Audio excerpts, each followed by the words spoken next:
अस्सलाम वालेकुम, welcome to my YouTube channel. I am doctor Shafaq Ajmal. काफ़ी पेरेंट्स कंसर्न होते हैं कि बच्चे को हम कौन सा डायपर यूज़ करवाएं, उसका डायपर साइज कैसा होना चाहिए और बच्चे के लिए कौन सा डायपर कंफर्टेबल होना चाहिए जो उसको रैशेस कॉज ना करे या उसको कोई इरिटेबिलिटी ना हो। सबसे पहले तो आप लोगों ने ये जो आजकल लोग प्रमोट कर रहे होते हैं पैम्पर्स या जो भी दूसरे किस्म के जो कंपनीज के डायपर्स होते हैं, ठीक है ना, स्पेशली अगर उनको प्रमोट कर रहे होते हैं तो उन पे आपने अपने कान नहीं धरने, क्योंकि वो अगर प्रमोट कर रहे हैं तो वो उसके बदले में वो कुछ ना कुछ इनकम भी ले रहे होते हैं। तो मैं आप लोगों के साथ आज वो चीज़ें शेयर करूंगी जो मैंने खुद एक्सपीरियंस की हैं, ठीक है, अपने बेटे के लिए। और उसके लिए कोई आप लोगों को ज़रूरत नहीं है कि आप लोग बहुत एक्सपेंसिव किस्म के ब्रांड्स के डायपर्स लें, ठीक है। आप लोगों ने कुछ जो अच्छे ब्रांड्स होते हैं या जो आप लोग अफोर्ड कर सकते हैं आप वो ले सकते हैं। इसके अलावा आप लोगों ने डायपर साइज कौन सा चूज़ करना है, डायपर के रैश अगर हो जाते हैं उसके लिए आपने क्या यूज़ करना है, और इस पूरी वीडियो में मैं आपको ये सारी चीज़ें डिटेल से बताऊंगी। तो मेरी पूरी वीडियो को आपने लास्ट तक ज़रूर देखना है ताकि आप लोगों के जो भी क्वेश्चन हो वो आप लोगों के उसमें वीडियो में क्लियर हो जाए। सबसे पहले तो हम लोग बात कर लेते हैं कि जब न्यू बॉर्न फेज होता है बेबी का, तो उसमें जो न्यू पेरेंट्स होते हैं या जो न्यू मदर होती हैं उनको ये चीज़ समझ नहीं आ रही होती कि बेबी को हम लोग कौन सा डायपर पहनाए जिससे उसका जो वो लीक भी ना हो, ठीक है ना, उसका साइज भी बिल्कुल ठीक हो। अगर हम लोग उसको डायपर बच्चे को पहना रहे हैं तो उस पर वो कोई उसके स्किन पे निशान ना बनाए, जैसे लाल ना हो जाए, ठीक है ना, वो जगह, या इसके अलावा वो डायपर रैश कॉज ना करे।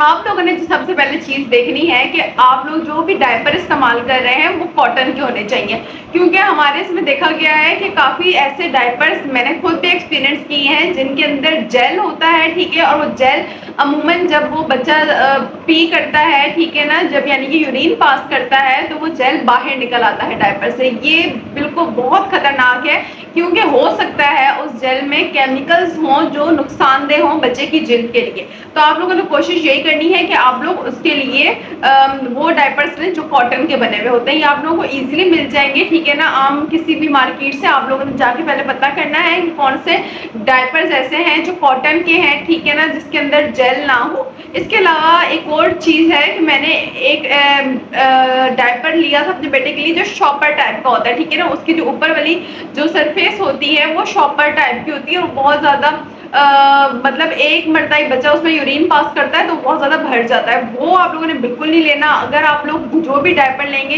ये आप लोगों ने ध्यान रखना है कि डायपर अंदर से अगर कॉटन का है तो वो ऊपर से भी कॉटन का होना चाहिए। फिर उसके बाद जो टेप होती है, ठीक है ना, जिससे हम लोग क्या कर रहे होते हैं बच्चे के डायपर को क्लोज कर रहे होते हैं, वो आप लोगों ने देखनी है कि टेप जो है वो स्मूथ होनी चाहिए। मतलब अगर एक मरतबा को खुल गई है तो दोबारा बंद हो सके, क्योंकि कुछ डायपर्स ऐसे होते हैं कि अगर आप एक दफा उसकी टेप बंद कर देते हैं तो जब दोबारा खोलते हैं तो वो डायपर फट जाता है और वो किसी काम का नहीं रहता और वो ज़ाया हो जाता है। ये चीज़ें आप लोगों ने ध्यान में रखनी है।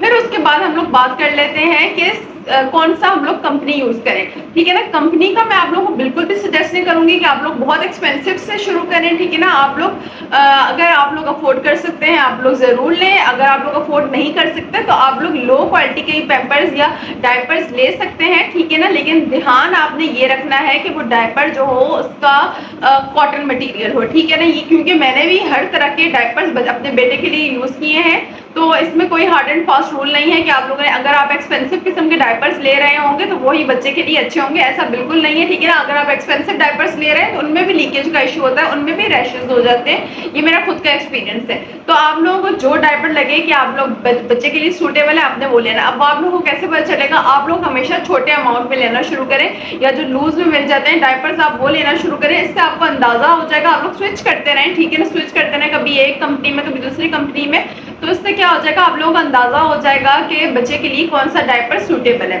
फिर उसके बाद साइज का ध्यान रखना है। साइज का आप लोगों को मैं ऐसे बताती हूँ कि जब भी आप लोग कोई डायपर लेने चाहते हैं तो जब आप शॉपकीपर आपसे साइज पूछता है तो आप बताते हैं कि फॉर एग्जांपल आप अपने बच्चे की वेट बता रहे होते हैं या एज बता रहे होते हैं तो वो उस हिसाब से आपको डायपर देते हैं, यानी कि स्मॉल या मीडियम या लार्ज डायपर दे रहे होते हैं। अब बात कर लेते हैं अगर हम लोग डायपर का पैक लेते हैं, ठीक है, तो उसमें लिखा हुआ होता है कि अप टू 5 के लिए आप लोगों ने ये डायपर लेना है, ठीक है ना, यानी कि मीडियम डायपर लेना है, या 4 to 8 अगर केजी का वेट है आपके बच्चे का तो आप लोगों ने उसके लिए लार्ज डायपर लेना है, ठीक है। तो अब मैं आप लोगों को सजेस्ट करूंगी, फॉर एग्जांपल अगर आप लोगों की बेबी का वेट है 5 केजी, ठीक है ना, तो आप लोगों ने अप टू 5 केजी का अगर आप लेते हैं डायपर तो हो सकता है वो उसको टाइट हो, क्योंकि आपने पूरा टू द मार्क लिया डायपर। तो आप लोग ने क्या करना है कि जो 4 to 8 केजी वाला डायपर था, ठीक है ना, आपने वो अपने बच्चे के लिए लेना है। अब वो आप लोग क्यों ले रहे हैं, क्योंकि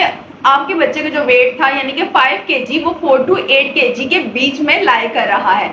अब वो क्या होगा कि बच्चे के लिए बिल्कुल कंफर्टेबल होगा, बच्चे के लिए वो इसलिए कंफर्टेबल होगा क्योंकि वो बहुत ज्यादा टाइट नहीं होगा, उसकी स्किन पे रेडनेस कॉज नहीं कर रहा होगा, ठीक है, और वो उसको बिल्कुल फिट आ रहा होगा। अगर आप लोग अप टू 5 केजी वाला अगर आप बच्चे के लिए डायपर लेते हैं तो हो सकता है कि वो उसको बहुत ज्यादा टाइट हो, ठीक है, और वो उसकी स्किन पे मार्क भी छोड़ रहा हो। तो आप लोगों ने कोशिश यही करनी है कि आप लोगों ने वो डायपर लेना है जो उसके वेट के दरमियान में आ रहा हो। लाइक 4 to 8 केजी वाला अगर आप ले रहे हैं तो आपके बच्चे का जो वेट है वो 5 केजी है, वो उसके बीच में लाई कर रहा है। और इसके अलावा क्या होता है कि जब भी आप लोग डायपर यूज कर रहे होते हैं, फॉर एग्जांपल आप लोग स्मॉल यूज कर रहे थे और वो बिल्कुल ठीक जा रहा था, ठीक है, उसमें कोई भी इशू नहीं हो रहा था, लाइक लीकेज का भी मसला नहीं था, बच्चे को रैशेस भी नहीं हो रहे थे और बच्चा कंफर्टेबल था। लेकिन क्या होता है कुछ टाइम के बाद आपको उसमें रेगुलर इशू नजर आना शुरू हो जाता है कि वो लीक हो रहा होता है, ठीक है ना।